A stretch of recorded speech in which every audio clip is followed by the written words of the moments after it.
আসসালামু আলাইকুম। আশা করি সবাই ভালো আছেন। দুপুর রান্নার জন্য সব কিছু গুছিয়ে নিলাম। এখানে আমি মিষ্টি কুমড়া ভাজি করব আর টাকি মাছ দিয়ে মূলা রান্না করব। মিষ্টি কুমড়া ভাজির জন্য প্রথমে আমি মশলাটা কষিয়ে নিব। মশলা কষানো হয়ে গেলে এখানে আমি মিষ্টি কুমড়াগুলো দিয়ে এটা একটা ঢাকনা দিয়ে দিব। আর এই পাশে মূলার জন্য আমি মশলা কষিয়ে নিয়েছিলাম। এখন এখানে মাছগুলো দিয়ে একটু নাড়াচাড়া করে মাছটা আমি একটু কষিয়ে নিব। মাছটা কষানো হয়ে গেলে এখানে আমি মূলাগুলো দিয়ে দিব।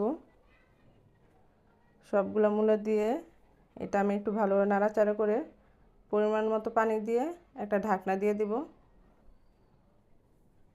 আর এই পাশে আমার মিষ্টি কুমড়া ভাজিটাও হয়ে গেছে। এখানে আমি কিছু ধনিয়া পাতা দিয়ে দিলাম। এই তো মূলা তরকারিটাও হয়ে গেছে। এই ছিল আমার আজকের রান্না। সবাই ভালো থাকবেন। আল্লাহ হাফেজ।